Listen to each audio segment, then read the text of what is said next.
Welcome everyone to the Houston Center interview series. My name is Zimmermann, Director of the Houston Center for Humanity and the Common Good. As we always say, the Houston Center is dedicated to intercultural and interfaith, interdisciplinary discussions on human identity, what it means to be human. And today we're immensely pleased to have what I might call a defender of human identity, Professor Raymond Tallis, with us. And Raymond Tallis is a retired medical practitioner in gerontology and neurological clinical neurology, and he's also written throughout his life philosophy and written philosophical books, enormous amount of them on all kinds of themes that we're going to explore. And to help me explore Professor Tallis' thought is Robert Doede. Professor Doede is Professor of Philosophy at Trinity Western University. And so we want to delve right in. Ray, thank you for being with us. It's a pleasure to have you here. Thank you very much for having me. I can tell you the pleasure is definitely reciprocated, so thank you. You're welcome. So we want to begin, we always begin by asking our guests what shaping influences on your thought were. And so without going Freudian on you, we just wanted to ask you, what are there childhood influences that you could remember that impacted your understanding of the human being? And then you could maybe extend from there into, your long-time medical practice, your experiences as a doctor, your training and experiences with patients, what all that has contributed to your thinking about human identity. And that's an extraordinarily difficult question. It's in a sense, implicitly, it's a causal question. Mm-hmm. And I'm not sure I can trace clear-cut causal links from my childhood to the kind of things that preoccupied me and I've written about. Because I'm thinking I have 4 siblings, and none of them particularly interested in these things, yet we had a very similar childhood. I was one of 5 children, father a very good man, hard-working builder, my mother a loving mother, which was common to all 5 of us, and I just happened to be the one that focused on the kind of things we're going to talk about. If there's one thing that actually put me in the direction of thinking about what kind of creatures we are, and more broadly philosophy, it was experiences I had as a teenager. I was preoccupied by the fear that we weren't indeed free. And I had a series of strange experiences when I felt that things were unreal. And when I had those experiences, I had no idea they were respectable philosophical problems. I felt very embarrassed about them myself. And I suspect if I'd been my doctor then, I would have said they were due to complex partial seizures or something like that. And I would have been put on some tablets and I wouldn't have written any books. So I guess it's very difficult to say what those experiences were. It was a normal, middle-class, reasonably happy household. But there was definitely those experiences as a teenager which made me feel very uneasy. And so I was delighted and astonished when I discovered some of the preoccupations I had were respectable, indeed traditional philosophical problems. Mm-hmm. Yeah. You mentioned freedom, which is central to your thinking, and I should have probably said at the beginning that when I called you a defender of humanity, what I meant is that in all of your work you have sort of defended human freedom really from nature, although we're embroiled in nature, but also free from nature, moral responsibilities and so on and so forth. Mm. So let me be more concrete. We're going to get through all of these things, but you were also a ferocious reader. Yeah. From early on. Yeah. So I was wondering if you could name 3-4 books that you felt were seminal to your formation about this preoccupation of freedom, of the gap between us and animals, let's say, and human consciousness. Yeah. It's interesting. One book I read when I was 15, which was by a chap called Alistair MacLean, which was a novel about a chap who was working underground in Eastern Europe. And the final thing is where he basically sacrifices his life for the cause. And it was such a model of utter and total altruism. It really blew me over completely. Mm. And that's certainly, before I began reading any kind of philosophy, I think this was just a popular book. But then there have been other books, obviously, have had a further impact. I suspect the choice of the ones I give you will be fairly random, but early on I read Ulysses by James Joyce, and that gave me an overwhelming sense of the richness of humanity, of our world, and so on. And that certainly resonated throughout my life. There are obvious philosophical books. I mean, in my early 20s, I read, obviously, the Phenomenologists in particular. And it's a toss-up between Being and Time and Being and Nothingness as to which was the most influential. And then there's poetry. Philip Larkin has been a continuous influence on my life as a way of having an unpeeled gaze at particular things that resonate with the larger world. That's a random choice. If you ask me tomorrow, I'll probably give you 3 other answers. No, but that's splendid. That's important. Yeah. I want to extend from here. I mean, you have published novel, you have published poetry, and so the role of fiction is, you recognize that it's informed you. Yeah. And can you talk a little bit more about that part of your scholarship on? I mean, you've also written on postmodern criticism, debunking much of postmodern criticism with witty titles like "Not So Sure." On post-structuralism. Can you talk a little bit more about that phase of your thinking? And certainly, yes. I mean, the most cheeky title was the last one of that series, which is called Theoria and Abto. Theory is a form of diarrhea. Yes. I was deeply offended by quite a lot of post-Saussurean, postmodernist thought, partly because it was bad scholarship.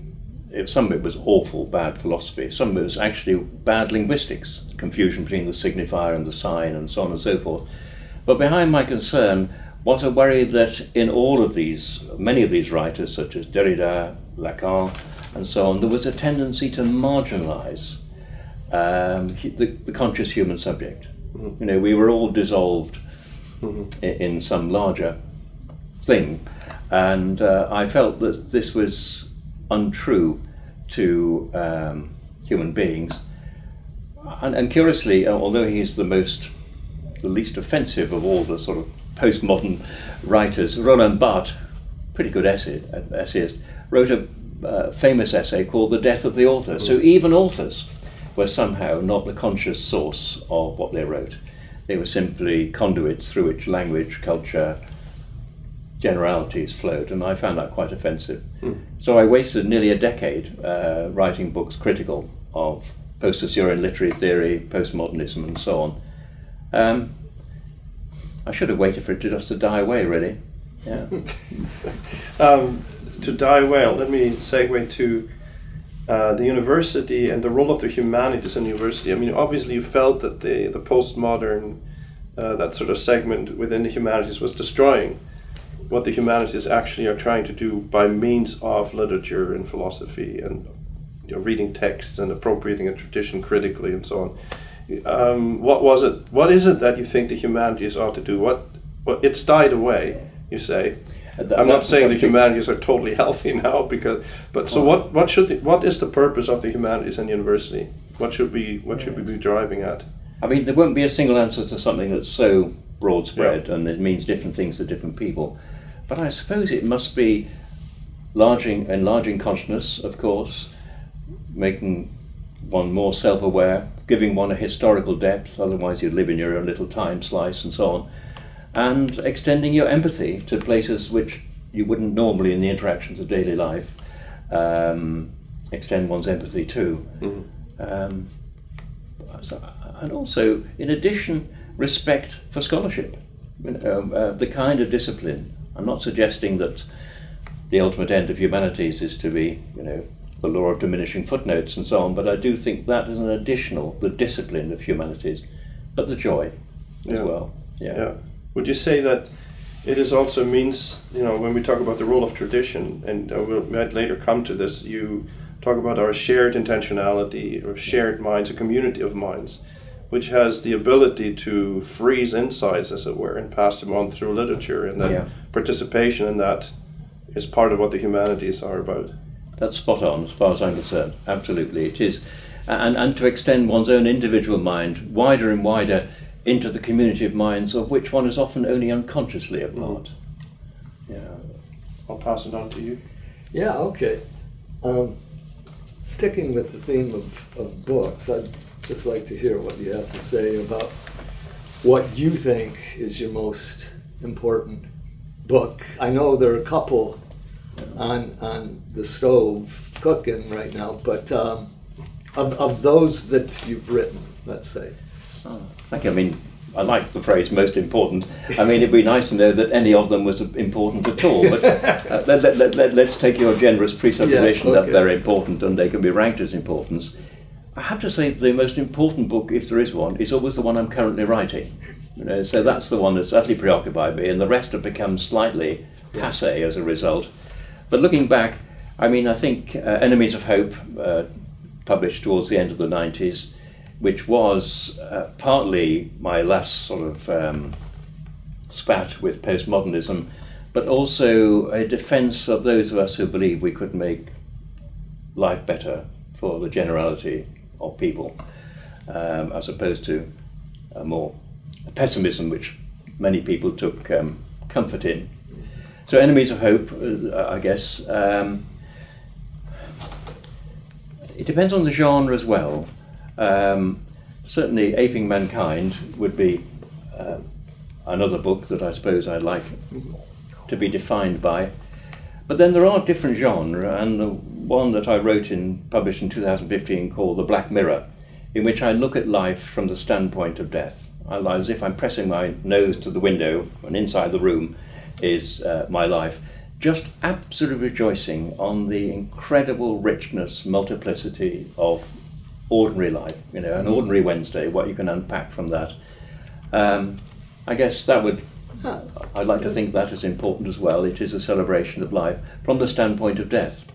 A lot of people, knowing I was writing about it, thought, oh, this poor chap has reached terminal depression, but it's quite the reverse. You know, it's sort of saying, supposing you got out of life and you pressed your nose at the window, what would the world look like? What would being Raymond Tallis look like? Interesting. Okay, then let's kind of change it around a little bit. Well, which of your books would you say you have more problems with now? Which is the one that you would say is most problematic from your perspective now? I think they're all unsatisfactory. They've all got serious unfinished business. I've just been writing the coda to the latest book, and I just look back at what has remained unsolved. And a lot of the time I've been too satisfied with showing how other people have got things wrong. You know, the principle of gotcha. And without sort of giving enough time for setting out a positive vision of the world. And I know I suspect we'll be talking about my ontological agnosticism sooner or later. And it's being an ontological agnostic initially seems right satisfying, and then actually you think, well, you're just shying away from the problems. So that all of the books, at least those that pretend to set out a systematic account of things, have serious deficiencies. So I would say they're all unsatisfactory, but don't tell that to potential buyers.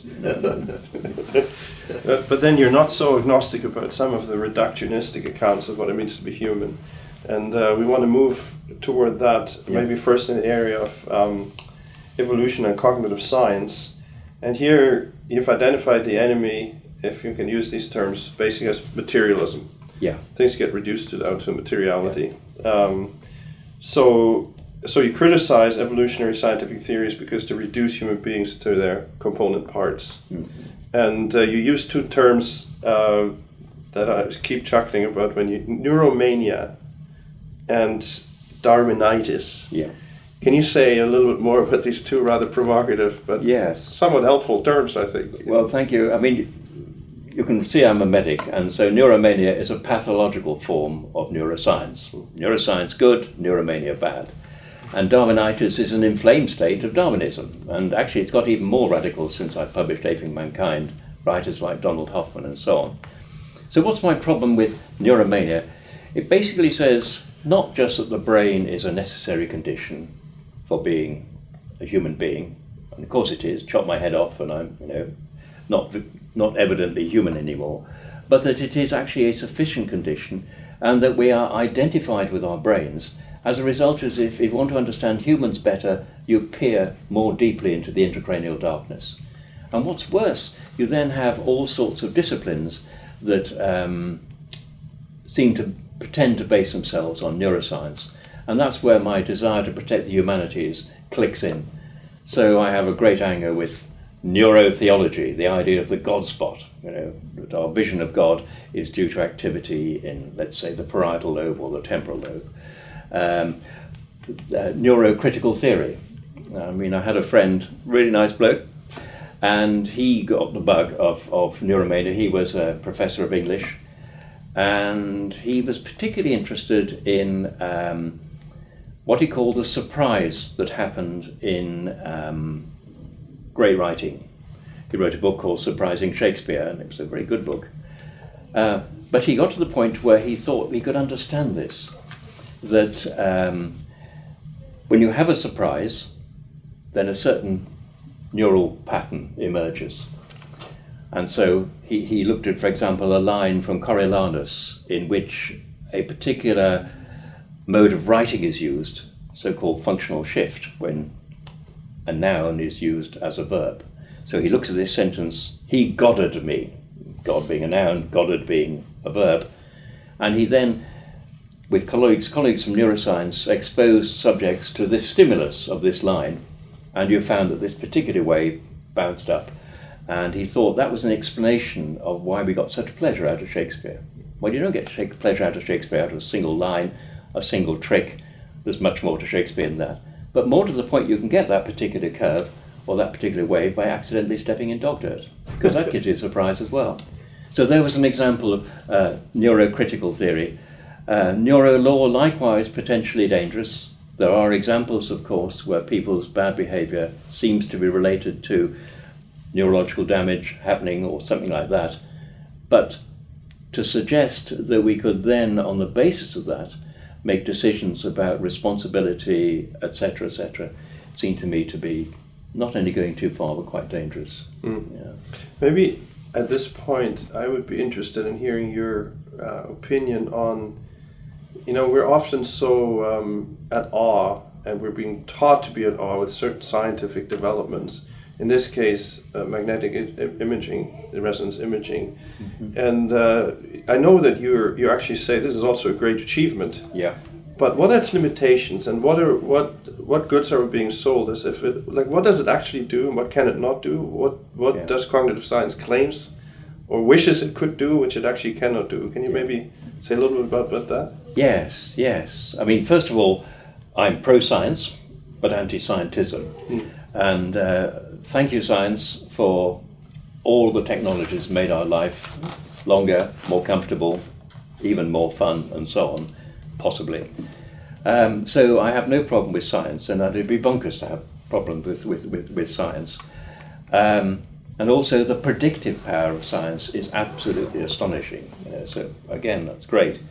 And you give the example of say MRI scans or CT scans. They have totally transformed neurology. I mean, when I first became a doctor, in order to find out whether somebody had a brain tumour, you had to submit them to something called an air encephalogram, which was an absolutely grotesque and unpleasant experience. Nowadays, you just pop them into the MRI scan and you can see whether or not someone's got a brain tumour, whether they've had a stroke, and the EEG is very important for understanding epilepsy and so on. So the role of neuroscience in the care of patients with neurological disease is fantastic. I mean, some of the failures of advance have been disappointing. So I have no problem at all, but it's scientism that is the problem. It's the idea that what you can access through science really is what things really are, and all that they really are. And there are many reasons for questioning that. And in relation to that, I'd like to go a little bit back to Darwinitis, which I didn't sort of deal with, because I don't for a moment doubt Darwin's theory. I mean, the extraordinary thing about Darwin's theory is that it has been supported by technologies he could not have dreamt of since he wrote it. Carbon dating, genetics, filling in the fossil record, all of those things have confirmed the general intuitions that Darwin had. But Darwinitis says, okay, the evolutionary process not only explains the body of Homo sapiens, but it explains what it is to be a human being, and that's where I have trouble with Darwinitis. So there's another good example of scientism. And we could perhaps talk a little bit about what is distinctive about science that makes it great and also makes it limited. Yeah. Okay. A prominent theme in most of your books is explicitness, and a whole title, The Explicit Animal. Yeah. I would like you to talk about what it is and why it's so prominent in your thinking, what you see as its true significance, this capacity to move, as you say, a reference from what is to that it is, that humans alone are capable of doing. I'm not entirely sure about that last statement, but it seemed to me, but just to reiterate what you said, essentially, explicitness has been a preoccupation of mine. The first philosophy book, after I recovered from all that, well, I was still in the throes of tussling with postmodernism, but I had a philosophy book as well called The Explicit Animal, and my latest book, which has literally just gone off to the publisher this morning, is called Circling Round Explicitness. So it's been a lifetime's preoccupation. And just to reiterate what you said, what I mean by explicitness, it's about the transition from what is to that it is. And that, in human beings, is woven into all sorts of very complicated modes of being. It creates a whole realm called the thatos, which I call the thatosphere. And that transition from what is to that it is cannot be explained within the realm of what is. We overlook explicitness because it's the very ground on which we stand. So science, for example, overlooks explicitness in the form of the consciousness that makes it possible, because indeed it is the ground on which it stands.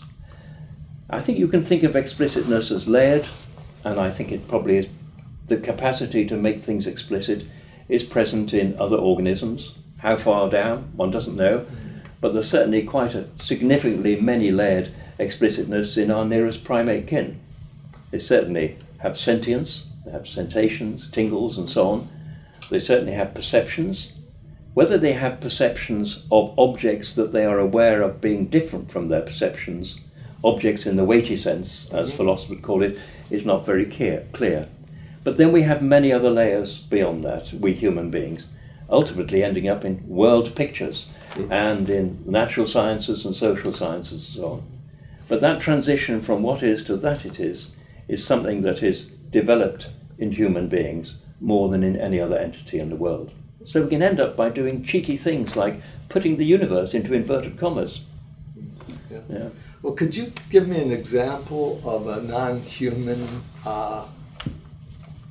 dealing with that it is? Like, what would be a case of a non-human moving from what is to that it is? Well, one of the most sophisticated examples might be, for example, the work that's done many years ago by George Gallup, looking at chimpanzees and their awareness of themselves.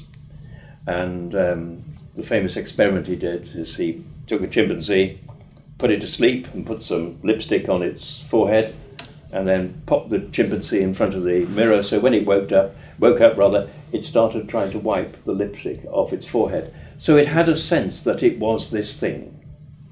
What it didn't have, what perhaps wasn't developed, is a more complex sense that is captured in abstract thought, that is captured in propositional awareness and so on. And I feel that human beings are uniquely propositional animals. I've described them in one book as the knowing animal.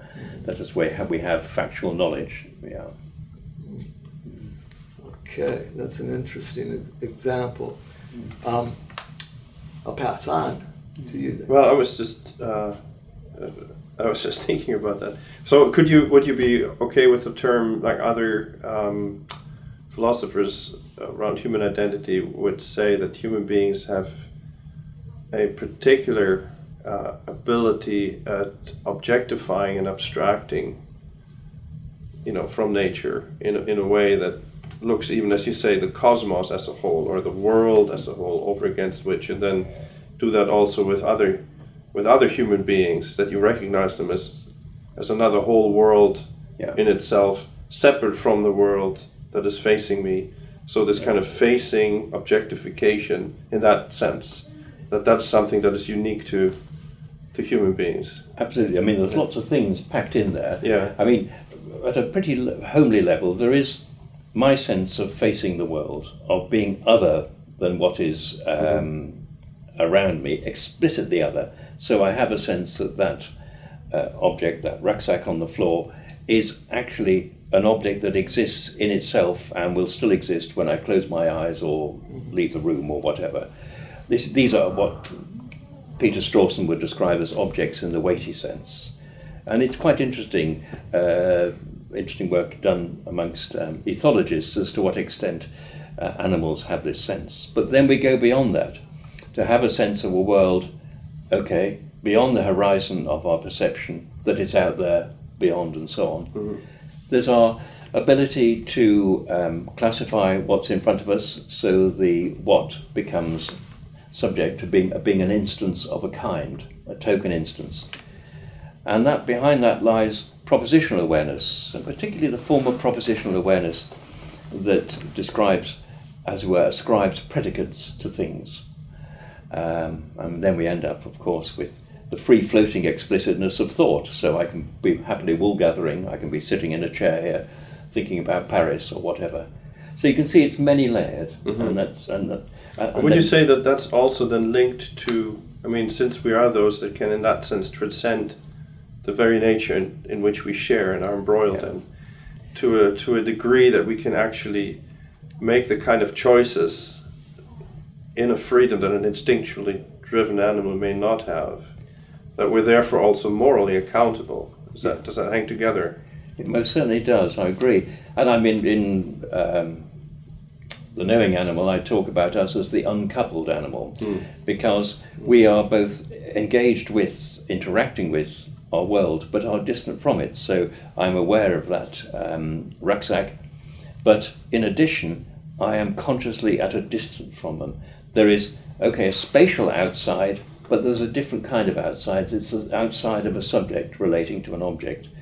And to refer to your earlier question, that becomes particularly poignant in the case of my being outside of you, being aware of you, not only being an object, but a subject who has a viewpoint, and a viewpoint that's different from mine, even though we might share it by doing things like pointing, which is what babies do from first year onwards. Yes. I mean, the important question then, which, as you know, is a hotly debated question in evolutionary psychology and evolutionary theory and generally, is how did that marvelous consciousness come to be? How do you go from matter to consciousness of that kind? And the usual answer is some form of emergence, but you don't like that term. You don't. Can you explain to us what define emergence and tell us a little bit about why you think that's not an explanatory mechanism that works? I have not one beef, but three beefs on that. And the first beef is the use of the word emergence. It's the notion if something happens gradually, then it's not surprising. That's what I've called ontological sneaking or ontological creeping. And it seems to be gradualness, the fact there's perhaps 2 billion years between the first single-cell organisms and us. Those 2 billion years somehow explain how insentient single-cell organisms can ultimately have as their descendants conscious subjects like us. And it seems to me just because it happens slowly, it doesn't make any kind of extra sense of it, that it creeps in. Also, with the whole emergence story, it is a rather complicated one. It thinks basically the sort of matter as the basic stuff, then there's slightly posher stuff called living matter, and then there's dead posh stuff called conscious organisms or persons. But actually we're in a total mess within physics as to the nature of matter. I mean, we could talk at length about what the physicists think that matter is. So the notion that you have a ground state of matter which consists of nice hard billiard balls, atoms and so on, well, that's gone out of the window 100 years ago. So we have the problem of both the jumping off platform of emergence and how the journey takes place. towards something like you and me. The aficionados of emergence do differentiate between weak emergence is when that which emerges still is subject to the same causes and laws as that which it's emerged from. It's just it got more complex, but the word complex actually doesn't survive close inspection. There are strong emergentists who say, actually, you can't derive conscious subject from the events in a material object, such as the brain. It just turns up, and that doesn't seem to me, just turn-upism isn't particularly, to me, an impressive account. It's funny how evolutionary theorists muddle two things, which is the how and the why. And they'll say, well, yes, we've got consciousness because consciousness gives you the edge over the competition. But you say, not necessarily. If you think what unconscious entities do, it's a damn sight more impressive than what conscious entities do. For example, what I did in 1946 when I was putting myself together in my mother's womb beats the pants off anything I've ever done since. And that was purely mechanism. So there's no real why. But even if there was a why, even if it did give you an edge over the competition, so would, for example, dematerializing and rematerializing 2 kilometers away. But that's not available. In other words, just because it would have seemed to be, to some people, to be of advantage, doesn't mean to say it can be explained in evolutionary terms. So if you're with somebody like Nagel who thinks that, evolutionary theory, if it's naturalistic as such, has no explanation for consciousness, how did it come about then? Do you have a theory? Well, I mean, he got a lot of trouble for saying that in Mind and Cosmos. Yes, and he was just being honest. I don't have a theory, but at least I don't have a bad theory. Right. So you're happy with the deconstruction of the bad theory, but you haven't yet thought about... I mean, one of the things you have to put in there, if emergence is to work at all, is some kind of inbuilt teleology into the whole thing. Yeah. That means, it seems to beg the question. I mean, somebody has to have had a goal in mind, right? You move into categories that become very quickly metaphysical, theological. Yeah. And I guess to avoid that, so the emergentist doesn't like the idea of telos, but without the idea of teleology, you can't have... Like, what would pull the boundary conditions and everything in such a way that something new emerges? Yeah. Have you thought about that? I certainly have, and basically there are cosmic purpose panpsychists now who feel that the universe is fine-tuned in a way that is totally improbable, 10 to the minus 500 chance of it coming in this way, so that it will be biophilic, that it will produce a universe that's favourable to organisms like us. And so it must have been rigged. There must have been some intention, even if it's 2 billion years down the track, to produce stuff like us. I have problems with cosmic purpose. The idea there's a tincture of telos that spreads and then somehow gathers together in individual. Because my own idea of purpose is very much of something that is localized. I have a purpose, you have a purpose. Sometimes our purposes are conflicting. So it's very difficult to get a totally homogeneous purpose spread over the totality of things. So there's another bad theory bites the dust. Right. But you might say, okay, what do you got to offer? Dead silence. That's fine, sometimes one needs to be silent. I'm just going to take the next question because it fits into this. One of the reasons you don't like panpsychism, I take it, is because it would also reduce the gap between intentionality and the most primordial primitive organisms and the human exceptional, that it is consciousness structure. Yeah. Can you talk a little bit about your hesitancies about embodied cognition, which is one of those movements that have emerged out of cognitive science to fight reductionistic, mechanistic views, materialistic views of the development, and yet you don't like it.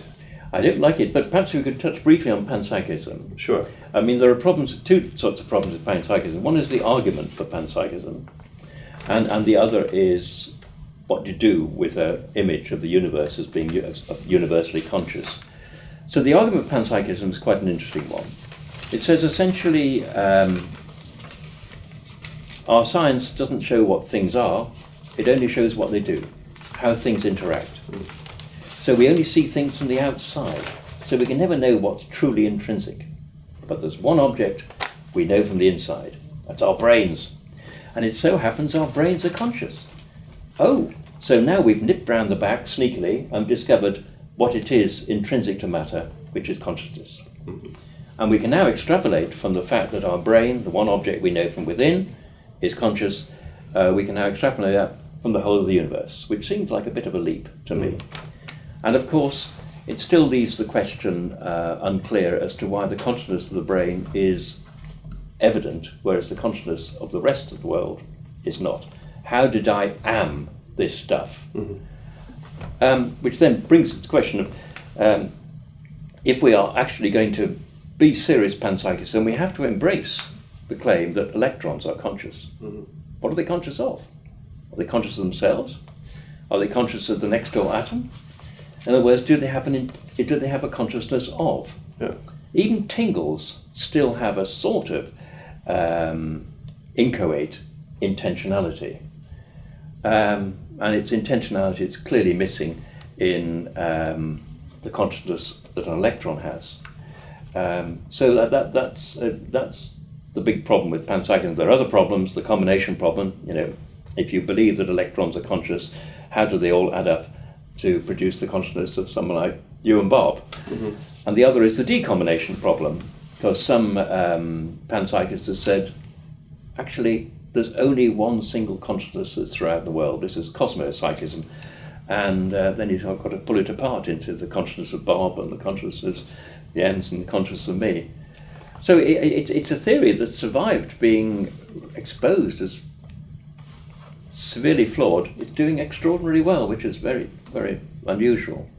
It's one of two fantasies. The other fantasy is pan-informationalism, which we almost, I feel like saying, don't get me started, or PANTS for short. So that was I sort of went off track a bit talking about panpsychism, but there was a particular question that followed your... cognition. Oh, embodied cognition, I think, yes, thank you, yes. I mean, it is a corrective in the sense that it's a corrective to the notion that we are somehow our brains, or we're somehow computers. You know, it's very much trying to recover from Fodor in the 1980s and 90s, and to say, actually, we're bodies. Oh, never thought of that. So we are bodies. And therefore, we shouldn't, as it were, see ourselves as localized as brains. We've got to think of all our conscious activity as being embodied. It's inactive, because being a conscious being is not just a spectator sport, it's inactive, and so on. The trouble is, it is an overcorrective, and when you start applying inactivist principles to single-cell organisms and seeing, as it were, the boundary between a single-cell organism and its surroundings as rather similar to the boundary between me and my world, then I've really lost the point. I've lost the notion of a conscious subject who faces the world. There's also the endeavour to make cognition embodied, and I've always been puzzled by, and particularly, the notion of embodied higher cognition. How is higher cognition embodied? Supposing I just have a fairly simple thought, Paris is the capital of France. In what will that be embodied? And what does embodied mean? Which bits of my body?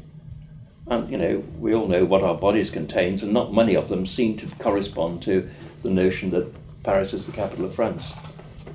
And you might then end up by chasing it back to the brain and think it's a little bit of a tingle in a little bit of the frontal cortex or whatever, and then you're back to the pre-inactivist. Would you be happy, or at least consider the idea that maybe you're taking that too literally? So at the very least, to think about a human capital, Paris, with its streets and houses and people walking in certain directions, being dressed, having all these kind of things, is something that really only humans that have embodied consciousness can sort of imagine. And in that sense, it is at least linked to embodiedness. if you know, not a particular body part has to be involved in thinking it, but it's at least somehow linked to the fact that we're embodied creatures. I guess if there's a sort of, if you're thinking about a mental image corresponding to the thought, then clearly you'd have to be an embodied subject to harvest those mental images. You'd have to have walked down the street or seen a film or something. Yeah. But supposing I offer you an equal simple thought and say, do you know Avignon isn't the capital of France? And I'd like to know what that negative thought corresponds to in my body. This is where I'd like to jump in for a second. I don't believe embodied cognition means it has to be within a body. The 4E embodied cognition, one of the E's is externalism, right? Yeah. And so something can be embodied without being in a body of the knower. It's embodied in the culture in which the knower is ensconced. And so I don't think you have to find a correspondence to anything within your own body to say it's embodied.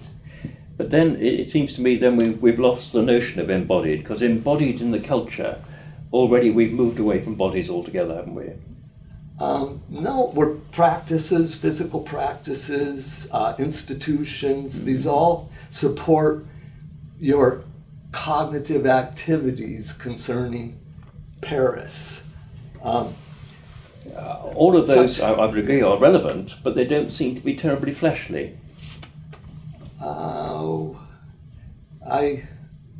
I don't know. See, I think you're taking body too literally there. What embodiment is getting at is it's mediated by something, whether and for humans it's primarily the body, but not exclusively. It's within the world that there are cognitive prompts and structures that you depend on and like pour yourself into to carry your cognition and support it.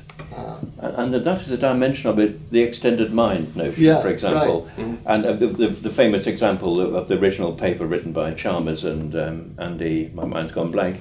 Oscar and Oscar, with the whole issue with finding the modern museum of art. He gives the example of two people going to a destination. Right. One is able to find her own way, and the other, because of mild dementia, has to use a notebook and follow some instructions.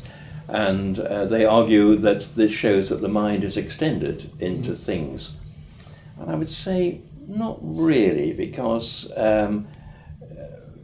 if you sort of extend the mind in this way, there's nothing intrinsically conscious about a notebook. In fact, it parasitizes anything to do with consciousness from the mind in the conventional sense.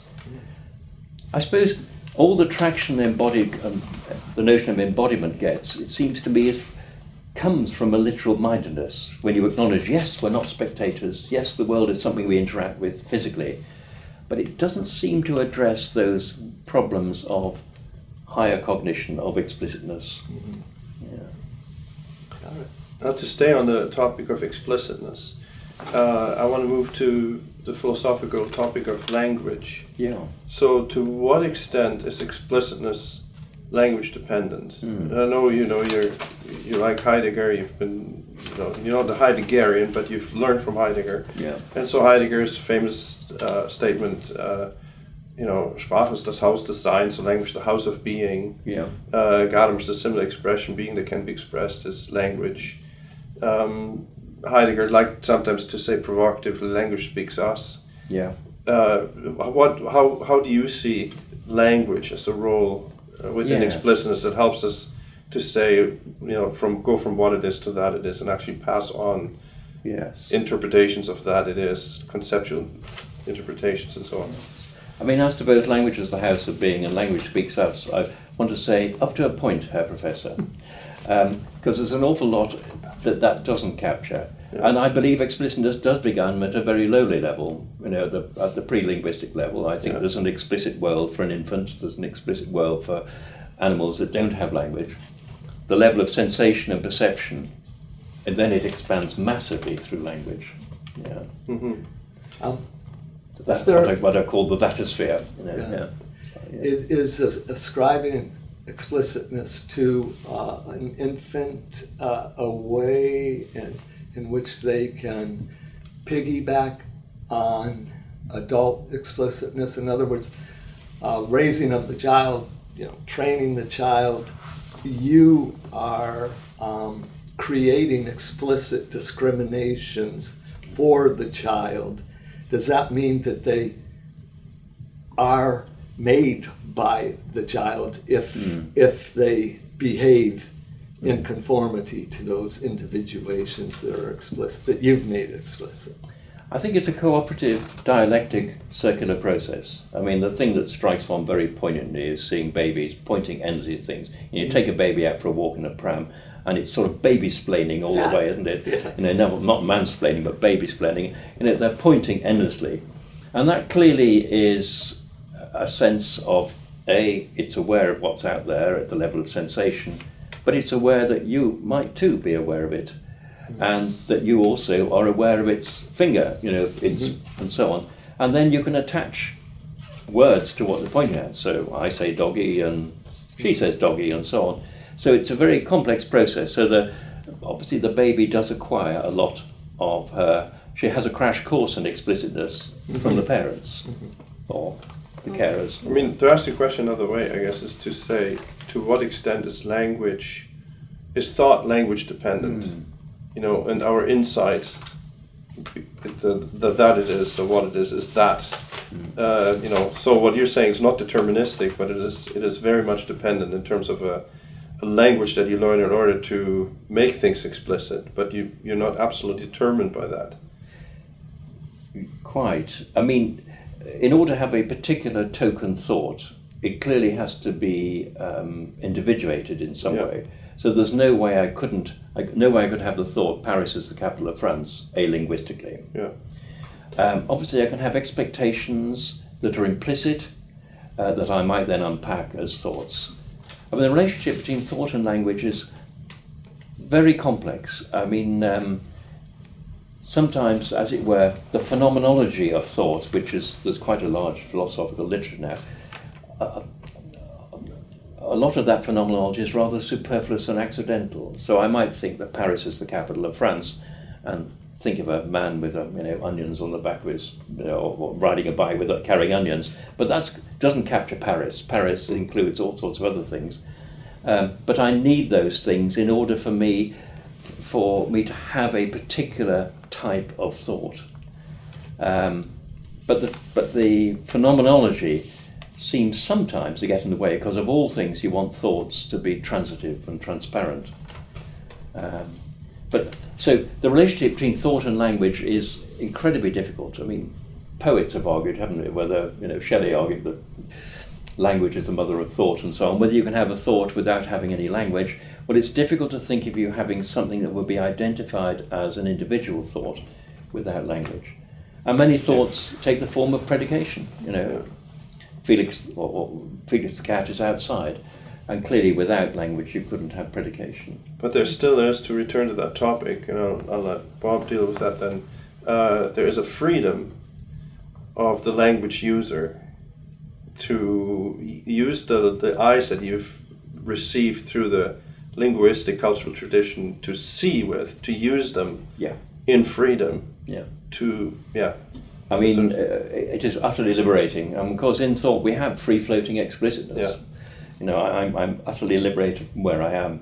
So language is, Gadamer would say, it's not a barrier to thought, but it's the very ground that mediates our thinking, with which we think. Absolutely, and it enables you to harvest up all sorts of things you couldn't harvest up either with direct physical interaction or with perception. So I can talk to you about the Himalayas or something. Or it needn't be as dramatic as that. I can talk to you about the problems of getting a supply of ink or something. And there's no way I could harvest up the notion of a supply of ink from physical experience, from perceptual experience. Right, right. Yeah. Can I make an assertion that I think your understanding of non-human animals is not as world poor as Heidegger's and I think myself. I'd like to just run by a couple questions and kind of see where they lead. And are we going to touch on the world poor notion? Because I Okay. like to, but I don't want to. Well, you can add it into it, Super, or, yes. or Yes. however you like. Yeah. Yeah. Okay. Do you think that non-human animals think? And I know, how do we define think? But would you be willing to concede animals think? I mean, I'm willing to say that they act intelligently, but I really hesitate at saying they think, because that to me seems like it's drawing inferences that require much more explicitness than they can garner. But might you think that they reason or think? Yeah. I mean, obviously, one is not too sure whether that's an empirical question or a metaphysical one. I know. Or But analytical. If it was an empirical question, I'd say, well, by their fruits shall you judge them. And it doesn't look as if animals think. Because after all, they don't communicate thoughts in that sort of way, the kind of things we recognize as thoughts, like subjects to which are attached predicates and so on. Clearly, they can suss out situations. Right. And they can, presumably, they hear a rustling in a bush and wonder whether there's a predator. But that doesn't have to be mediated through propositional thought. Right. Yeah. Okay. Do you think that recognition of possibilities requires... Do you think that thinking requires the recognition of possibilities? I think it works both ways, doesn't it? The recognition of possibilities may precipitate thoughts, and clearly thoughts can open up the possibility of possibilities. Yes, okay. Yes. Cool. Yeah. Another just follow on here, because I want to see where it leads. Does recognition of possibilities require language? Well, again, you can think of a beast worrying that rushing, that sort of noise in the hedge means there's a predator. So in one sense, it is aware of possibilities. Because one thing, that which it senses may turn out to be untrue, so it indicates it was just a possibility. But when it comes to us, the range of possibilities, their scope, their generality, their abstraction, the way they're connected into a coherent world picture, that's a totally different story altogether. Okay. Okay. Okay. I wanted to put you in a bind, but I really didn't pull it off the way I'd hoped to, especially because I think you soften some things you have said in some of your literature in light of my questioning there. But, what I struggle with, and so much of what I really like in your work is this sense that you have some kind of assumptions of language that's pretty thick behind your claim that animals have a low level explicitness, and it sometimes feels like there's some kind of dependency on an innate language that would associate you a bit more with Chomsky, Fodor, and these. Then language acquisition coming through training by a languaged animal. And so it feels a bit like language, natural language, is some extra that's great to sharpen the picture a little bit, but there's really a kind of language independent of natural language that does a sufficient job of making the world explicit. Yes, I mean, one's aware that animals may have, quite a rich vocabulary of calls that indicate, that seem to have a quasi-reference to different situations, different things. But the difference between animal language, as far as one knows, or animal communication, as far as one knows, and human communication, is clearly the unlimited developability of syntactic language. Right. And I think that's the big thing, so that we can explicitly refer to things that are absent.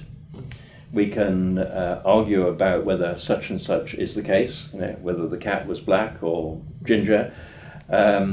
We can have a sense of modality, which made explicit again, which is not available to animals. And that's why animals are world poor in the Heideggerian sense. And I know Heidegger has possibly received quite a lot of flack for saying animals are world poor because it is speciesist. I think I am a bit of speciesist, but I don't think that gives me a license to be unkind to animals and to treat them badly and to bring up hens in battery farms and to be cruel to dogs. One can still have a responsibility of kindness as far as possible to animals without having to ascribe to them something comparable to ourselves. It seems to me that the kind of consciousness that you say humans possess and the linguisticality that we also possess, they go together. Yeah. You kind of can't seem to, pry them apart. And so, because there's often a confusion when we speak about language. Do animals have language? And is the language that animals possess, the kind of response to signals and warning of danger and signaling that there's a food source, which can be quite elaborate, in insects and so on. That it's not the same at all as linguisticality, which includes all the things that you've mentioned, and go along with that kind of a consciousness, which just raises again the question of emergence, which you say that you're agnostic on, but I want to move that more toward the because one thing is Bob mentioned teaching language. I mean, as far as we know, we don't know that animals formally teach other animals the range of calls, and that's because we have meta language. We have language in which we stand back from language, discuss it, are aware of it, and indeed deliberately develop it when we create all sorts of artificial languages. Exactly. So there is that difference, a fundamental difference between animal communication systems and human language. That's right. I mean, this gets us into all kinds of topics. I might still be able to cover a bit on technology, but if you think about artificial language, or even machine language, these kind of things, they're, to me at least, a far cry from communication. Which in German we say mitteilen. I mean, you share some of yourself in communicating. There's communion. It's not just a signal exchange or an information exchange. So those are all dimensions that. I like that. I wasn't aware of that. Doesn't cover. But if we claim that precisely that consciousness, that linguisticality, gives us a certain freedom from nature, there's also a whole.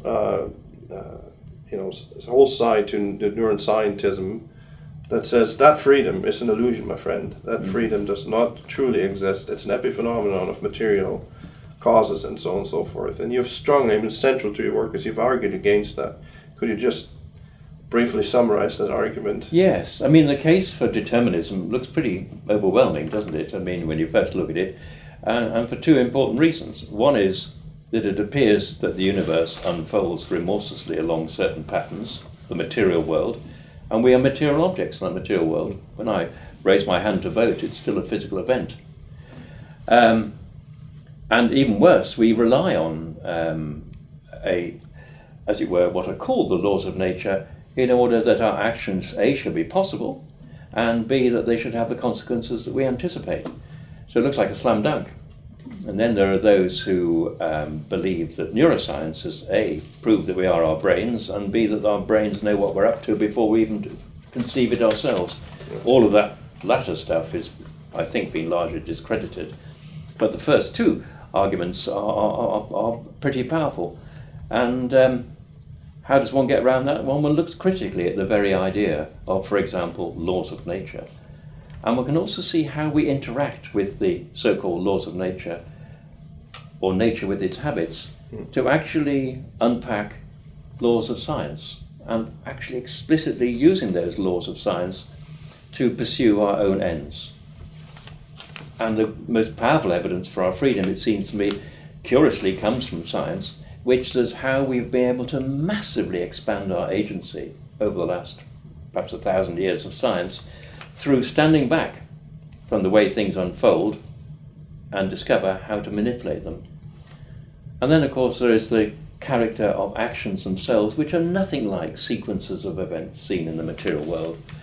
You know, my coming here to talk to your good selves was a sequence of material events, but they were sewn together by an explicit intention, a very complex intention shared with you, belonging to a community of minds. You know, what is an interview, what is a philosophical argument, and so on. And by the way, we're going to meet at 12:30. Oh, so we've got all these very complicated frameworks for our actions, which are not seen in the natural world.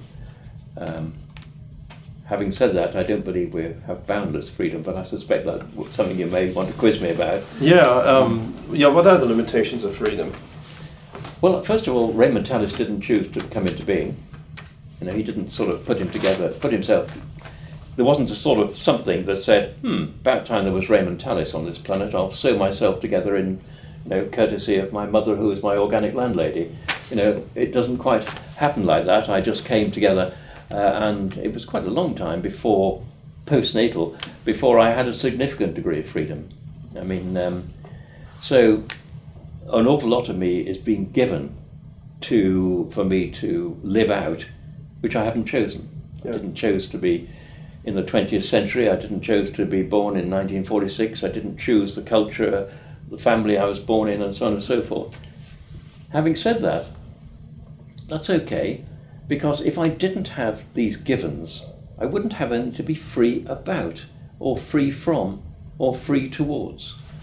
You know, the context in which we live gives us the purposes that we have. And those constraints are enabling constraints. So I'm not worried about being having limits to my freedom, because, and supposing you had no limit to freedom, it means you wouldn't have to move from the beginning of an action to an end. Right. Already done. Yeah. Done and dusted. Yeah. So I'm not a Sartrean on freedom either, or at least early Sartre, for whom freedom was boundless. The only thing you were not free to do was deny that you were free. Yeah. And I mean, that really just means that you take the as you like to say, the embodiedness, the body part serious, like the preconditions. Exactly. Within which we exercise our freedom. Yes, exactly. Yeah. Yes. I think we want to ask you. We have been very patient. We want to ask you two more general questions. Yeah. And one, for my personal interest, is indeed the concept of the person. So when you talk about this magnificent human being that has this consciousness that can go from what it is to that it is, you use terms like the self, but you also talk about the person. And so have you ever thought of a 4-line definition of what you think the person is? The trouble is I'm a bit slithery in my terms, and I suppose I've settled for the self, as it's the thing that seems to be easiest to describe in phenomenological terms. When you're talking about personhood, leaving aside the religious resonance, which is enormous, it becomes less clear. And it's just worth thinking about, say, defending the richness of the self, and thinking, well, the person clearly is connected with that and has the same richness, likewise identity, likewise the ego, and so on.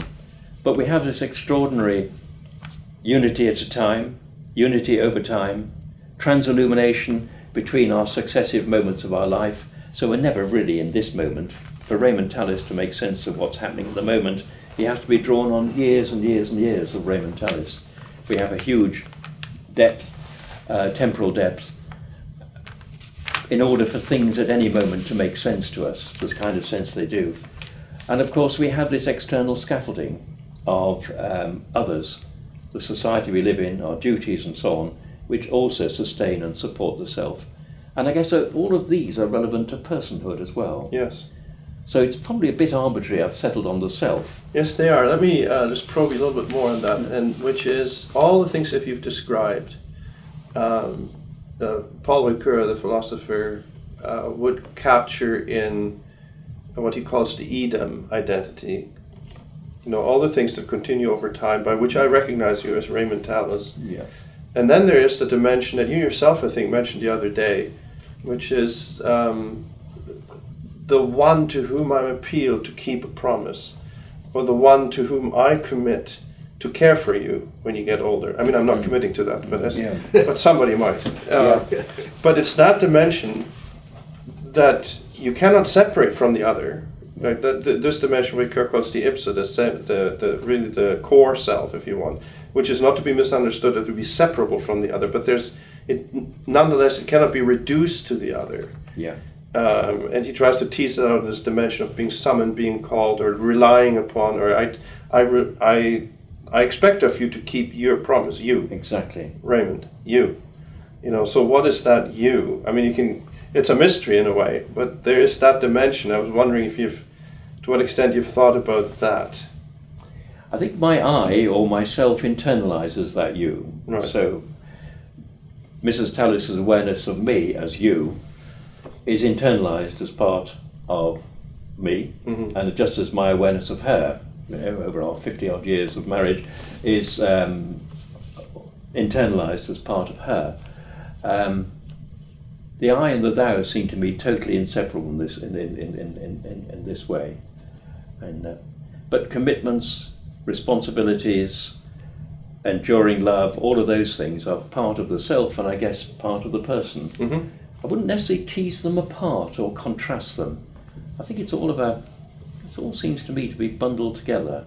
Yeah. Not in the Humean bundling sense. No, that would be. So let me just finish. I mean, there's lots we could talk about a long time about this, but all of the things that you've said really resonate with the sort of theological picture of the person. I mean, we could talk about where this comes to be. I think it comes to be explicitly in personalist philosophers in the 20s, 30s, like the 1920s, 30s, 40s, 50s.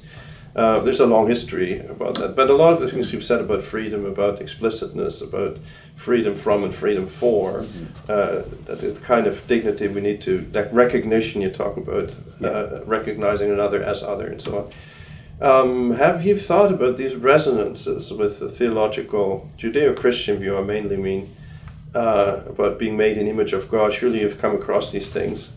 Have you ever wondered, have you ever tried to pull on these theological resources to flesh out your philosophy?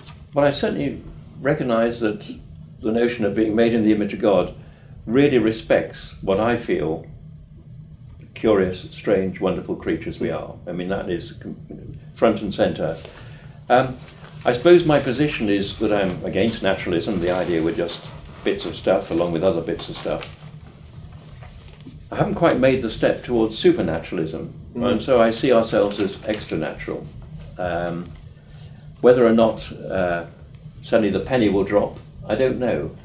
In a sense, I'm so content with the richness and complexity of just looking at the world as it is, I don't feel I need to send out.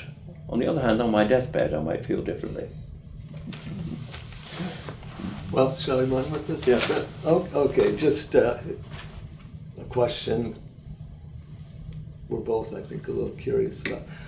I remember reading your Enemies of Hope. Yeah.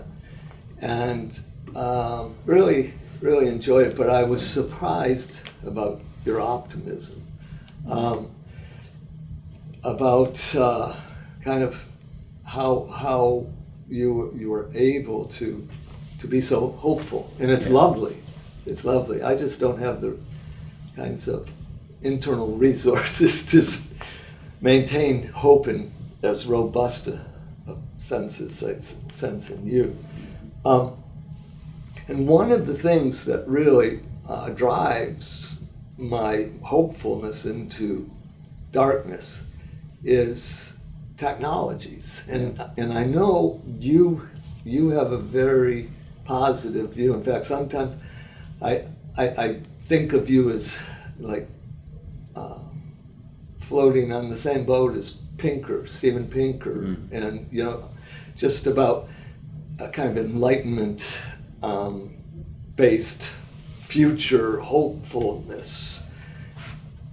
And my understanding, my experience with technologies is that they tend to change the user of them in ways that bring us down to their more mechanistic levels than elevate us, transcendently beyond what we now are able to do, who we are. Yeah. So it doesn't just do things for us, it does things to us. And typically they make us weaker, more dependent, more vulnerable to a lot of darkness. I'd just like to hear you reflect, because I know as a doctor and the technologies that have transformed your practice and the humans you practice on would give you that brighter outlook. But do you see any darkness in technology's development? It's a really good question. Of course, all lives end tragically. I mean, if one's a secular person, we know we all end up dead, basically. So in that sense, the hope is not, as it were, a metaphysical hope for an eternal life or whatever. It's about what happens between birth and death. You've focused on medicine, and medicine has been utterly transformed in the 40 years that I was a doctor. And so much is not only more effective, but it's done less painfully. But I'm very aware that if hunger, thirst, privation, premature death, lack of education,